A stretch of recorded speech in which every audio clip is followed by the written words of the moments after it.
emergence of green economies will further disrupt labor markets in the coming years and turn retraining workers into one of the highest priorities for businesses and governments. That's according to the World Economic Forum's newest Future of Jobs report, released today. Sadia Zahidi is managing director of the World Economic Forum and one of the co-authors of that report, and she joins me today. Sadia, welcome to the show. Before we dive deeper into the report, I want to ask you if you could briefly sort of summarize what the biggest takeaway is from this report. This is the first one since the, I guess, quote-unquote, end of COVID. I don't know if we can say that. What should we take away from it? It's obviously been a very disruptive period, but there is more disruption to come. That's essentially what we find, with a quarter of jobs likely to go through some kind of a change, about 12% likely to decline, and about 10% that are likely to grow. All right, so a lot of disruption in this report. I want to talk about one of the first points that I saw in this report is this idea of divergence within labor markets based on skill. Now, we know that there's always been a gap in incomes and outcomes for workers based on skill level. Higher skilled workers tend to earn better than lower skilled workers. Should we be concerned that that gap is getting bigger and bigger with new technologies, and that in fact it's becoming a gulf? I think it's very clear that there is a hollowing out happening of the labor market based on skills levels. In the last few years, it's really been about concern around industrial robots displacing those that work in factories, for example. Now, to some extent, there's been that displacement, but to some extent, there's also been a lot of growth in terms of the advanced manufacturing workforce. A very similar pattern is now emerging when it comes to artificial intelligence, where those that are at the lower end of the skills around administrative and secretarial work now risk being disrupted by AI, especially generative AI, and at the same time, there's a lot of growth in higher value added roles. So we're seeing a very similar inflection point now, and so there is some of that risk, but the net result is still positive when it comes to technology impacting jobs. You mentioned this disruption, that is this idea that jobs are going away, jobs are coming in due to factors such as technology, the green economy taking root. Why is it we see a net positive instead of a net negative when we look at, for example, automation? That's obviously something that's in the headlines. We look at what's happening with generative AI. I imagine a lot of viewers have the feeling that there are going to be fewer jobs because they might be taken over, especially on the lower skill level. Yeah, so this is where half of the companies that we surveyed actually expect technology to be a net job creator, and about a quarter expect technology to be a net job destroyer. So overall, I think the outlook is positive rather than negative, especially when it comes to overall numbers. And I think in part this is because of the possibilities of the application. So some of the largest gains in jobs are going to come, for example,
networks. Now compare that to job titles we might see more of.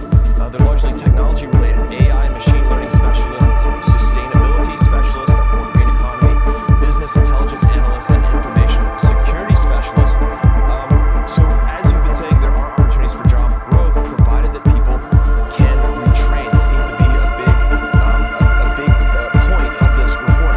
Are businesses and governments preparing for this massive training burden that they'll need to take on?